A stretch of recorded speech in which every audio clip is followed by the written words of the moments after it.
عید پڑھنے مسلمان جہاں جاتا ہے وہاں عورتوں کو بھی عید پڑھنے کا حکم دینا چاہیے بلکہ لے جانا چاہیے۔ ام عطیہ رضی اللہ تعالی عنہ فرماتی ہے ہمیں حکم دیا نوجوان بچیوں کو بھی اور اسی طرح بالغ بچیوں کو بھی چھوٹی بچیوں کو بھی، حتیٰ کہ وہ عورتیں جن ایام میں نماز نہیں پڑھتی ان کو بھی عیدگاہ میں لے کے آئے، ہاں وہ نماز کی جگہ سے الگ رہے۔ کیوں ان کو لایا جائے؟ 3 کاموں کے لیے، لیشہدن دعوت المسلمین، مسلمانوں کی دعا میں شریک ہو سکے، یرجون برکت ذلک اليوم، اس دن جو برکتیں اللہ نے عطا کرنی ہیں ان کے حصے میں بھی برکتیں آ جائیں، وطہرتہ، اور اللہ ذوالجلال نے جس طرح جہنم سے آزاد کرنا ہے اور گناہوں سے پاک کرنا ہے یہ پاکیزگی وہ بھی سمیٹ لے۔ عورتوں کو حکم دیا جائے وہ بھی عیدگاہ میں آئے۔ عید کی 2 رکعتیں جس کی کوئی تکبیر نہیں ہوتی، جس کو اقامت کی تکبیر کہتے ہیں، 7 تکبیریں پہلی رکعت میں، 5 تکبیریں دوسری رکعت میں، اور پھر اس کے بعد سورۃ الفاتحہ پڑھی جاتی ہے۔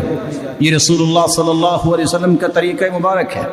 کان یکبر فی العیدین فی الاولی 7، پہلی رکعت میں 7 تکبیریں قبل القراءہ، قرات سے پہلے، وفی الآخرۃ 5 قبل القراءہ، اور 5 تکبیریں دوسری رکعت میں قرات سے پہلے۔ اور آپ صلی اللہ علیہ وسلم عید کے دن سبح اسم ربک الاعلی اور دوسری رکعت میں هل اتاک حدیث الغاشیہ یہ صورتیں پڑھا کرتے تھے۔ اگر کسی کی نماز عید گزر جائے، رہ جائے، تو وہ کیا کرے؟ امام بخاری نے صحیح بخاری میں باب باندھا ہے، باب اذا فاتہ العید یصلی رکعتین، وہ اسی طرح 2 رکعتیں پڑھے جس طرح امام نے پڑھائی تھی۔ رسول اللہ صلی اللہ علیہ وآلہ وسلم کے صحابی انس بن مالک رضی اللہ تعالی عنہ وہ بصرہ میں تھے اور نہیں پہنچ سکے، تو انہوں نے کیا کیا؟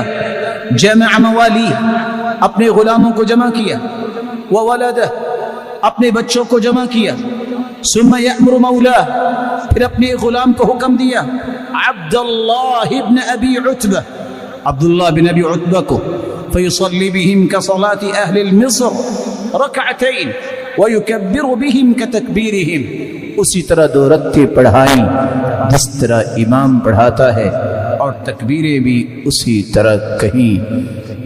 2 رکعتوں کے بعد عید کا خطبہ ہوتا ہے، رسول اکرم صلی اللہ علیہ وآلہ وسلم نے خطبہ دیا۔ اللہ ذوالجلال یہ خوشی کے موقع ایمان کی حالت میں دیکھنے کی توفیق عطا فرمائے۔